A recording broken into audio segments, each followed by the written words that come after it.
Qu'est-ce que la journalise? C'est ce que nous allons voir dans cette vidéo interview avec Pauline Hattie.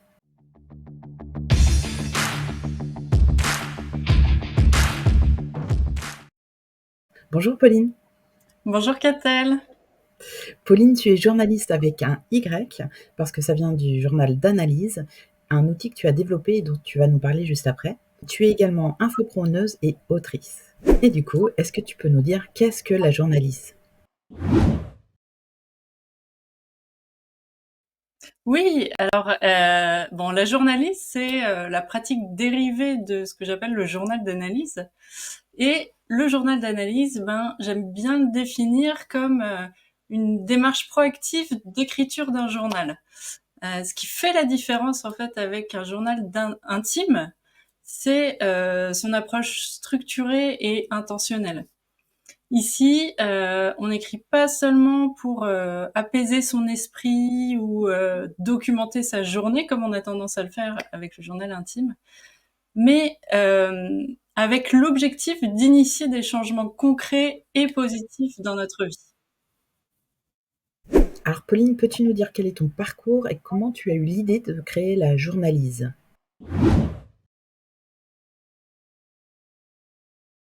Oui, alors mon parcours, il est né de ma propre expérience avec l'écriture.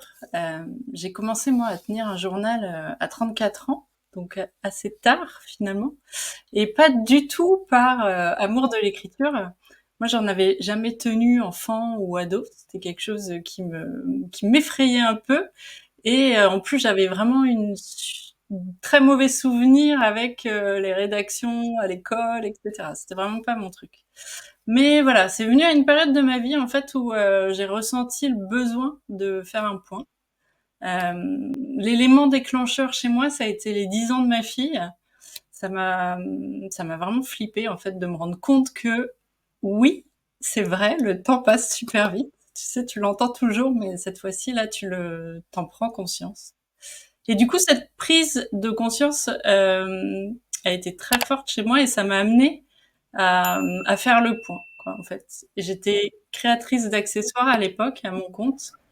Euh, J'avais créé avec ma sœur une marque et ça faisait 6 ans que voilà, on faisait notre petit bonhomme de chemin. On avait eu un petit succès, etc. Mais en fait, je me rendais compte que on avançait un peu à tâtons et que on savait pas bien où on allait. Et en fait, voilà, on adorait créer, vivre cette expérience ensemble. Voilà, c'était quelque chose qui nous faisait plaisir, mais niveau gestion d'entreprise, vente, etc., c'était complètement du n'importe quoi. Et voilà, je me suis rendu compte qu'il fallait que je réagisse. Tu vois, ma fille avait 10 ans, ce qui voulait dire que moi, en fait, j'en avais plus du tout 24, tu vois. J'étais plus si jeune que ça. Et il fallait que je me prenne en main. Et en fait, instinctivement, je me suis tournée vers l'écriture d'un journal. Comme il fallait que je redresse mon entreprise, que je clarifie là où je voulais aller, que je réfléchisse à tout ça, en fait, j'ai eu besoin de le mettre sur le papier, quoi, pour clarifier mes pensées. Et voilà, donc j'ai commencé à écrire, sauf que vite, je me suis rendu compte que je tournais beaucoup en rond. Je parlais toujours des mêmes choses, je déchargeais souvent mon stress ou je ressassais mes problèmes en fait, mais j'avançais pas. Enfin, je me rendais compte que ça me menait nulle part. Donc, au final, je commençais à me lasser, je me sentais un peu frustrée, et puis voilà, j'avais tendance à pas être régulière et puis à laisser ça de côté. Et sauf que oui, par contre, en parallèle, je commençais aussi à lire des livres de business, de développement personnel. Et à chaque lecture, je voyais bien qu'on nous disait quand même l'écriture, c'est la base, quoi. Il faut écrire, il faut écrire. Tous les livres, tous les grands dirigeants, tous les gens qui ont réussi te conseillent d'écrire. Donc moi, en fait, ça m'a questionné, ça m'a intrigué et ça m'a finalement déclenché une sorte de d'intérêt pour ça en me disant bah je vais m'y pencher plus sérieusement, je vais regarder un peu ce qui se fait, comment le faire. Et en fait, je me suis intéressée aux bienfaits de l'écriture qui sont largement démontré. Au final, il existe des centaines d'études qui ont été réalisées là-dessus. Et il y a plein de techniques différentes à utiliser. Donc, j'ai commencé à piocher là-dedans et à travailler, voilà, certaines choses. Alors, dans les bienfaits qui sont quand même reconnus dans l'écriture, bah, il y en a plein. Il y a la réduction du stress et de l'anxiété, l'amélioration de la mémoire, du sommeil, du système immunitaire. On est en meilleure santé quand on écrit. Ça renforce aussi notre volonté et on a même plus de chances d'atteindre nos objectifs. Apparemment, ça les augmente de 42% quand même quand Oui, on les écrit carrément. sur le papier. Ouais. Donc c'est quand même pas rien. Voilà, ça développe notre créativité et puis ça améliore aussi beaucoup notre communication. Et du coup, ça, on pourra en reparler parce que c'est un peu le thème ici. Mais la communication, la confiance en soi, c'est quand même un des éléments les plus, je pense, hein, les plus forts, enfin en tout cas rapides de ces effets. Donc voilà, au fur et à mesure, je me suis passionnée pour tout ça. J'ai réalisé que vraiment la clé, en fait, j'ai vraiment eu un sentiment que pour réussir dans ma vie et pour réussir à aller plus loin, en fait, c'était la clé, quoi. Il fallait que j'écrive. Et c'est à partir de là que j'ai commencé à structurer ma pratique. Puisque comme toutes ces techniques amènent plein de bienfaits différents, j'avais besoin d'avoir un vrai cadre pour savoir comment l'utiliser, à quel moment l'utiliser. Et que en étant sûr que ça me fasse avancer, tu vois, que ça appuie, enfin que ouais, ça appuie ma pratique. Oui, d'accord, que ce soit pas déposer tes pensées, que ce soit Voilà, utile. exactement, qui est une intention derrière ça, et que finalement c'est comme ça que c'est devenu une pratique qui avait un sens, quoi. Voilà, c'est ça, qui avait un sens, c'était devenu un levier de changement et pas juste un loisir comme ça que tu fais quand t'en ressens le besoin. D'accord. Du coup, en parallèle, eh bien, en créant cette structure, en mettant un cadre comme ça à ma pratique et en le faisant, eh bien, au fil des pages, ma vie s'est vraiment façonnée à mon image, quoi, tant sur le plan personnel, tu vois, dans mes relations, dans ma confiance en moi, dans ma discipline aussi. J'ai développé une discipline, en fait, chose que je n'avais pas avant, que aussi professionnellement, du coup, puisque je suis plus créatrice d'accessoires aujourd'hui, hein, mais j'ai développé, voilà, cette activité autour du journal, et je partage ma méthode en ligne avec des programmes, un livre, etc. Ouais, parce que tu as un blog, tu peux nous rappeler le nom de ton blog? Donc mon blog, c'est journaliste.com. OK. Donc journaliste avec un Y, puisque ça vient du journal d'analyse. Maintenant, peux-tu nous parler des grands principes de ta méthode, la journalise?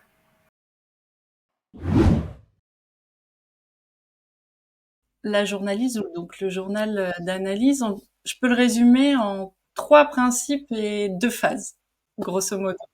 Les 3 principes que j'appelle plutôt, ouais, les 3 piliers de la pratique, c'est l'écriture à la main, la régularité et l'intention. Alors l'écriture à la main parce que ça nous connecte plus profondément à nos pensées, que ça crée des liens plus forts dans notre cerveau. Et puis c'est un retour à soi aussi. Vraiment, les bienfaits de l'écriture manuscrite, ils sont merveilleux et voilà. Et je pense que dans notre monde connecté, c'est d'autant plus important de se retrouver comme ça à quelque chose de plus simple. La régularité, ben simplement parce que c'est en répétant ce processus jour après jour que on peut vraiment se transformer et transformer notre esprit et nos pensées, parce que vraiment ça impacte nos connexions neuronales même. Donc voilà, la régularité est super importante. Et puis l'intention, parce que voilà, il suffit pas d'écrire pour écrire, c'est ce qu'on disait un peu avant. Il faut écrire avec un but, une direction pour donner une véritable puissance à nos mots. Voilà, pour savoir où on va, il faut donner une direction et l'intention, c'est ce que ça va nous aider à faire. Et alors ensuite, les 2 phases dont je parlais, les 2 phases importantes pour moi dans la pratique du journal d'analyse, c'est pas seulement l'écriture. Donc, la première phase, c'est l'écriture, évidemment, puisqu'il y a cet acte d'écrire. Et pour cela, on utilise différentes techniques. Mais il y a aussi la phase de relecture, qui est en fait l'analyse. On éprouve, on a des bienfaits au moment où on écrit, ça nous soulage, ça apporte plein de choses. Mais se relire, c'est merveilleux puisque ça, c'est un miroir de nous-mêmes en fait. On a un recul sur nos écrits, sur une période qui est finie. Plus on évolue, plus on peut voir. Déjà, on peut voir notre évolution en fait à travers nos écrits. En fait, j'aime bien cette c'est une autrice qui avait parlé ça. Je me souviens plus de la phrase exacte, mais grosso modo, elle explique que, en fait, quand tu écris, c'est toi qui racontes une histoire à ton journal. Ton journal, pardon, il est le témoin de ton histoire. C'est quelqu'un qui écoute de façon neutre et toi, tu lui racontes les choses. Alors que quand tu relis, c'est toi qui deviens le spectateur. C'est ton journal qui te raconte une histoire. Tu la vois plus de la même manière une fois que tu l'observes avec un certain recul. Mmh. Et, et en fait, cette observation, c'est ce qui va te permettre aussi de t'améliorer et de d'en tirer voilà des enseignements puisque tu peux repérer déjà des pensées récurrentes, des schémas de pensée, de façon de voir les choses. Ça te permet de mettre en évidence ce genre de choses. Tu peux aussi retrouver des idées ou rebondir sur des idées que voilà tu veux oublier.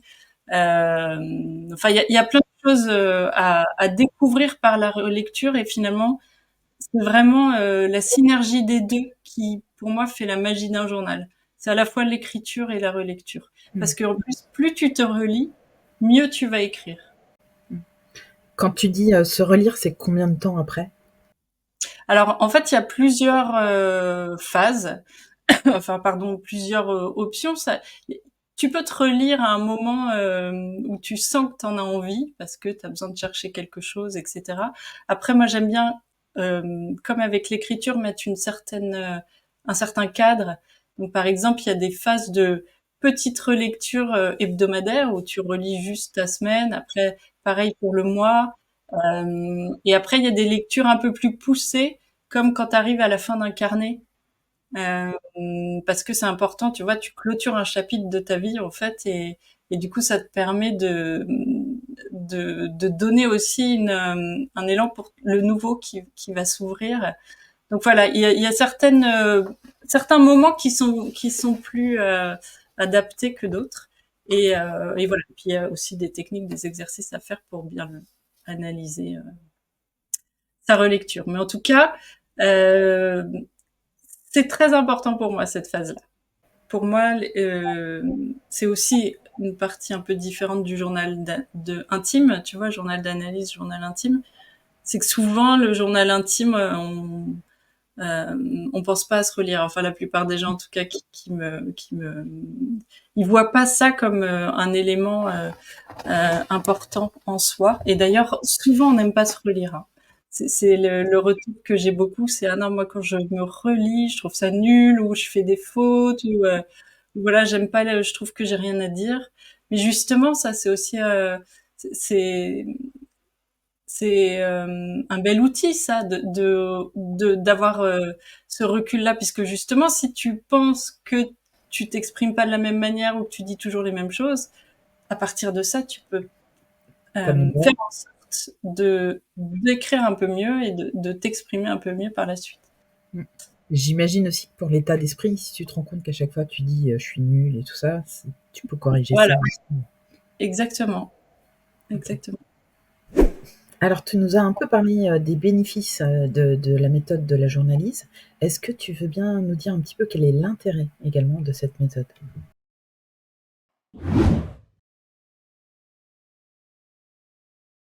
Donc pour moi, oui, l'intérêt principal, même si donc il y a énormément de bienfaits, mais je pense que l'intérêt central, le sentiment que j'ai, en tout cas avec cette pratique, c'est d'être aux commandes de ma vie et de mon esprit.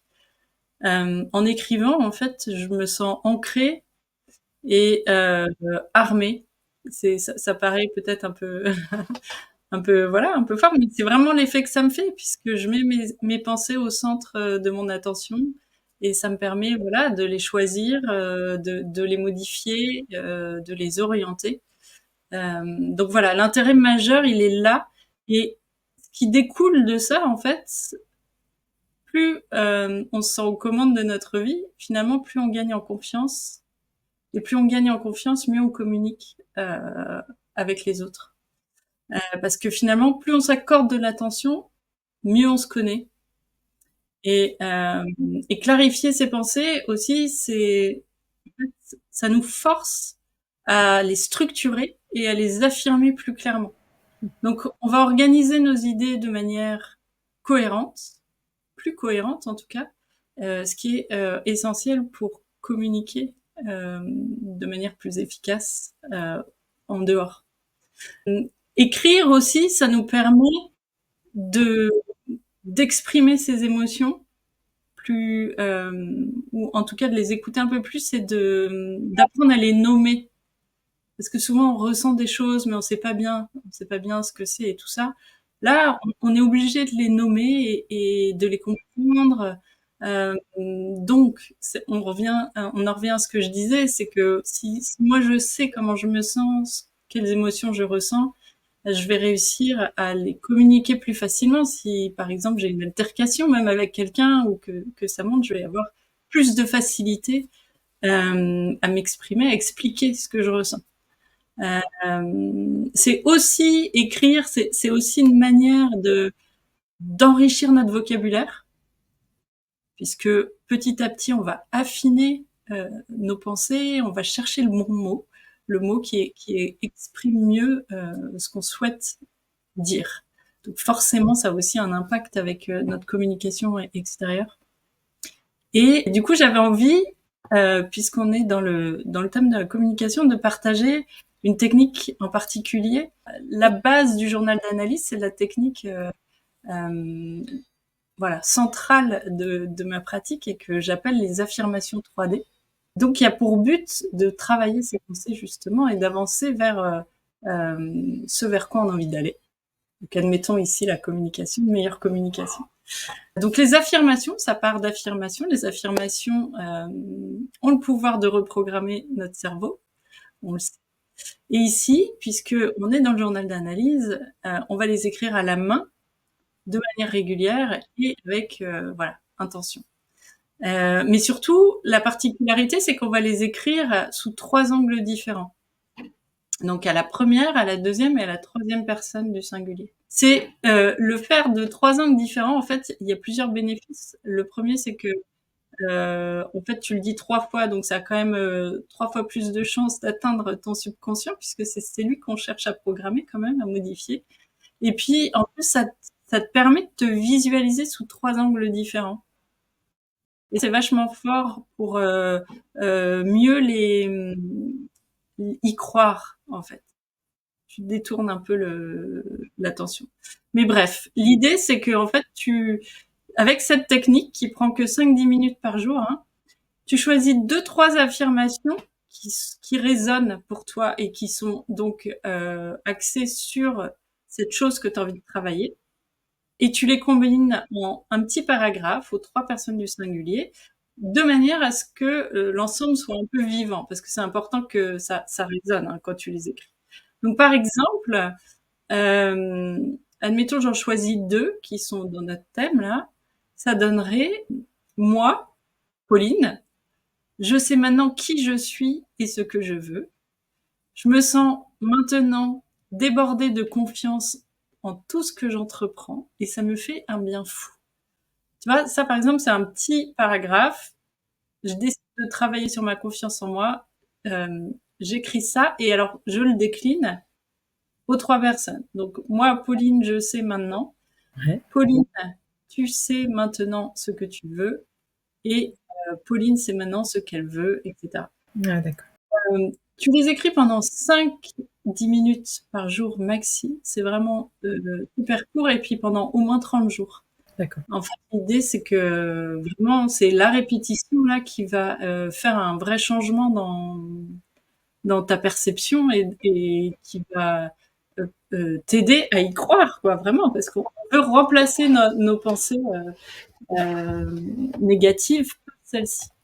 Tout à fait. Je trouve ça super sympa justement le fait de le faire avec, deux autres, enfin pas faire Oui, que, au singulier, c'est ça. Et en fait, ce qui est vachement utile, c'est que souvent les affirmations, donc on les dit à la première personne, mais on a du mal, tu sais, quand c'est une affirmation qui est complètement éloignée de ce qu'on ressent, ça passe pas toujours, je Mmh. trouve. Alors que là, en fait, moi, par exemple, ça va résonner différemment suivant les personnes. Moi, par exemple, le tu, il est vachement fort parce que j'ai l'impression que comme c'est une autre voix qui me le dit, moi je vois ça comme ma petite voix, mon intuition, tu vois, mon coach.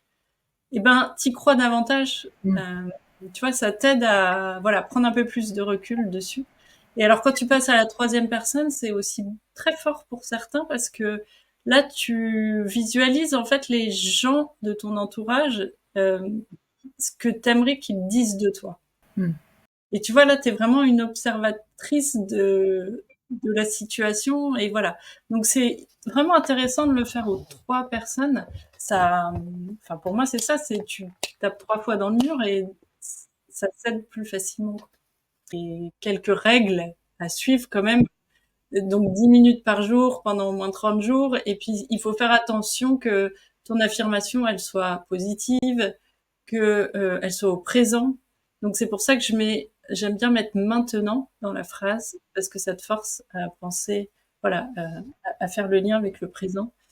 Et que ce soit des mots qui soient exaltants, quoi. Mmh. Il faut pas hésiter à mettre beaucoup de points d'exclamation ou ajouter un vocabulaire hyper excitant parce que voilà, l'idée c'est que il faut que ça résonne et que ça te fasse quelque chose. Mmh. Et voilà. Ça, c'est vraiment une technique qui marche vachement bien, que les gens adorent et que je conseille pour briser ces croyances limitantes. Mmh. Super, j'adore cette technique, merci beaucoup pour ce partage. Et justement, est-ce que tu peux nous partager les points forts de cette technique? Oui, donc je disais, pour moi, c'est la colonne vertébrale du journal d'analyse parce que en fait, elles apportent une structure solide qui maintient tout le reste en place. Je m'explique. Cette petite technique qui n'a l'air de rien, en fait, déjà, elle met KO tous les freins courants qu'on rencontre en général à l'écriture d'un journal. Donc, notamment, les deux plus grands freins que j'entends systématiquement, c'est le manque de temps. Chaque fois, c'est non, je peux pas écrire, j'ai pas le temps. Alors là, pas d'excuse parce qu'en fait, elle est hyper rapide à faire. Vraiment, elle met entre 5 et 10 minutes. Et l'idée, c'est qu'elle soit rapide. Il faut pas que ça devienne une corvée, puisqu'on répète les choses. Donc, faut pas que ce soit une corvée. C'est 5-10 minutes, c'est facile à caser dans une journée. Donc voilà, il n'y a plus d'excuses là-dessus. Et le deuxième frein que on me sort énormément, c'est le manque d'inspiration. Le fait d'arriver devant son journal et de pas savoir quoi écrire. Ben là, c'est pareil. Les affirmations, on les a définies une fois. Et après, juste on les répète, on les réécrit. Donc, pas besoin d'être inspiré. En fait, finalement, il suffit seulement d'écrire. Mais si je dis qu'elles maintiennent tout le reste en place, c'est parce qu'en fait, à elle seule, elle nous permet de profiter aussi des autres techniques que on voit dans le journal d'analyse, parce que en fait, elles ont une ressource cachée déjà. C'est que le truc, c'est que quand tu commences à écrire tes affirmations 3D, que tu as sorti ton stylo, que tu as ouvert ton journal et que tu commences à les écrire, ben en fait, tu es lancé. Et tu vois, c'est une sorte d'échauffement de l'esprit aussi. Tu commences à écrire et puis en fait, tu te rends compte que ton esprit il a envie de continuer. Et donc, bien souvent, derrière, et en tout cas, ça fait partie de la structure que j'enseigne moi, c'est qu'après cette petite technique-là, l'idéal, c'est ensuite de passer à une session d'écriture intuitive. Donc voilà, ça c'est elles sont bien aussi pour ça, c'est que en fait elles donnent envie de continuer à écrire. C'est comme quand on veut courir, tu sais le plus dur c'est d'enfiler sa tenue, mais en fait une fois qu'on y est, on continue. Donc elles ont le même effet ces affirmations 3D. tu as envie de continuer derrière. En plus, l'autre caractéristique sympa de ce qu'elles apportent, c'est qu'en fait, quand tu commences à les écrire et à te visualiser, hein, quelque part, c'est une visualisation de la personne que tu veux être, ça t'aide à mettre en lumière tes pensées limitantes. Parce que c'est en visualisant que tu as toutes tes croyances et tes pensées négatives qui commencent à frapper à la porte. Mmh. Voilà, ça c'est quand même hyper utile puisque encore une fois ça te permet de clarifier et de pouvoir retravailler davantage ce que tu entends. Tu vois, si tu as une pensée particulière qui ne cesse d'arriver, tu peux affiner ton affirmation pour vraiment la contrer.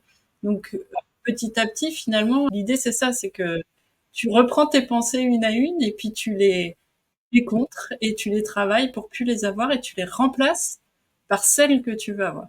Ouais, super. Super intéressant. Je te remercie. Maintenant, j'ai dit au début que tu étais autrice et justement, est-ce que tu peux nous parler de ton livre?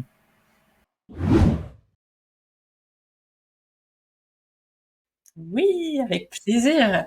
Mon livre, il vient de sortir en plus, donc c'est tout frais, tout beau. Donc, il s'appelle Transformer votre vie par l'écriture. C'est un livre qui est illustré aussi. Je dessine un peu, donc il y a des illustrations dedans. De Et de moi, oui, voilà. Je raconte évidemment de manière beaucoup plus approfondie ce qu'on a dit ici. Je partage ma méthode et ma vision de l'écriture. On voit ici, comme on a vu, les 3 piliers, les 2 phases d'écriture et de relecture. Je partage les techniques qui sont propres au journal d'analyse. Alors, ce que j'ai peut-être un peu moins dit jusque-là, c'est que oui, le journal d'analyse, j'ai dit que c'était une démarche proactive pour avancer dans sa vie et un outil vraiment de changement. Et pour ça, en fait, l'élément central, c'est que je vous invite surtout à vous focaliser sur le futur et pas sur le passé ou le présent. Tu vois, alors, on y vient quand il faut retravailler des traumas ou des choses comme ça, mais l'idée principale, c'est vraiment de se projeter dans le futur et de visualiser. Donc, dans la phase d'écriture, je partage donc 5 techniques. Je décris 5 techniques qui sont essentielles pour moi pour mettre en avant nos rêves, quoi. Tu vois, l'idée, c'est vraiment de donner de l'importance à nos rêves et à réfléchir à ce qui nous fait vraiment vibrer. Donc, il y a 5 techniques différentes qui peuvent nous y aider. Évidemment, il y a les affirmations 3D que je viens de partager, mais on voit aussi l'écriture intuitive qui est hyper importante pour accéder à notre inconscient. On voit l'écriture expressive qui est très importante pour soigner ses blessures et ses émotions, etc. On voit, voilà, oui, la gratitude aussi qui est quand même hyper importante, voilà, pour apprécier notre présent, parce que pour mieux se projeter, il faut quand même aussi apprécier les bonnes choses ce en qu'on a cours de déjà. route. Et bien sûr, ah là là, la visualisation écrite, parce que donc là, c'est vraiment principal, quoi, de réussir à utiliser l'écriture pour visualiser et se projeter et se mettre à la place de notre futur nous, qui a déjà la vie dont on rêve. Donc ça, voilà, c'est la phase d'écriture qui est bien détaillée. Ensuite, il y a la phase de relecture aussi, où je donne pareil des techniques pour savoir quand relire, comment se relire, que chercher, de quelle manière utiliser ces écrits pour voilà s'améliorer, avancer. Et en dernière partie, il y a aussi une méthode, donc la méthode journaliste, qui est vraiment la structure d'écriture au quotidien. C'est-à-dire qu'une fois que tu as toutes ces techniques, de quelle manière tu vas les combiner ensemble pour avoir une structure facile à suivre dans ta pratique au quotidien. Voilà, c'est le sujet de mon livre. Ok. Eh ben, super, merci beaucoup de nous avoir présenté ton livre et ce qu'il y a dedans. J'espère que ça donnera à plein de gens l'envie d'aller le voir. Et je mettrai un lien dans la description pour que les personnes puissent le commander s'ils le veulent. Et du coup, maintenant que tu as écrit ce livre, quels sont tes projets? Mes projets, déjà, c'est de le faire connaître au plus grand nombre, hein, parce que l'idée, c'est je transmets cette méthode, mais c'est parce que sincèrement, j'y crois et que je sais qu'elle fait du bien. Et je sais que c'est un outil hyper utile pour toutes ces personnes qui sont un peu perdues et qui savent pas trop. Voilà. Et puis c'est un outil si facile, qui coûte rien et qui est voilà, incarner un stylo et ça crée de la magie quand on y met. Quand on a envie, ça peut vraiment créer de la magie dans nos vies. Et puis après, j'ai un projet plus personnel, c'est que ce livre, c'était vraiment pour moi ma grande vision. Je voulais l'écrire. Aujourd'hui, je suis contente de l'avoir fait. Et j'ai maintenant envie surtout de profiter un peu de ma famille. En visualisant ce livre, c'est aussi l'idée que j'avais, c'était de vivre de manière, voilà, plus libre, d'être flexible de mon emploi du temps et tout, parce que j'avais envie de profiter de la vie avec ma famille, mes enfants. Je vais me concentrer vraiment là-dessus, sur ce projet de voyage, tout en développant à côté mes programmes d'écriture, ceux que j'ai déjà et qui voilà, ont déjà de plus en plus d'élèves et donc l'idée c'est de les ouvrir, de les approfondir davantage.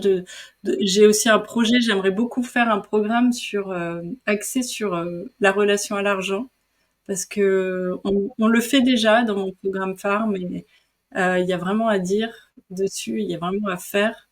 Et je pense que quand on arrive à guérir sa relation à l'argent, ça nous aide aussi beaucoup dans nos vies, enfin dans notre voilà, à améliorer notre vie.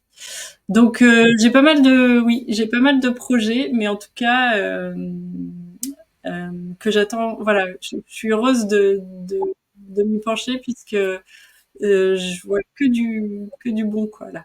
Euh, Ma famille, mon voyage, voilà, tout en enseignant une passion et en transmettant quelque chose vraiment qui, je pense, est utile et, euh, et en tout cas qui me passionne.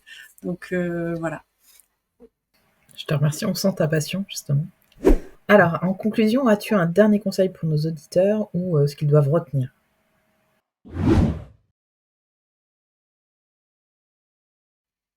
Mon conseil, c'est de s'y mettre, quoi. C'est d'aller acheter un cahier ou pas. D'ailleurs, vous pouvez prendre un carnet qui traîne. On en a tous qu'on a acheté et dont on n'a pas, voilà, finalement, on s'en est pas servi. Et de commencer à écrire parce que c'est que du positif. Et l'autre chose, moi, qui me maintient, qui m'aide à tenir dans cette pratique aussi, c'est de savoir que quand je serai plus vieille, 80 ans, 90 ans, je vais prendre un plaisir fou, en fait, à me replonger grâce à cette trace écrite. Donc, ouais, ce que je peux conseiller, c'est vraiment de le faire, quoi, d'écrire. Vous allez vous faire énormément de bien, et en plus, votre futur vous, bientôt avec la mémoire qui vacille, qui sera bientôt en fin de vie, elle sera super contente de pouvoir revivre ces moments, voilà, de sa jeunesse. Très bien. Je te remercie beaucoup, Pauline, pour tout cet échange. Je mettrai tes coordonnées en description pour pouvoir avoir ton livre ou te suivre sur les réseaux. Et bien, écoute, je te remercie. Je dis merci à tous nos auditeurs. Merci beaucoup, Catel. C'était un plaisir.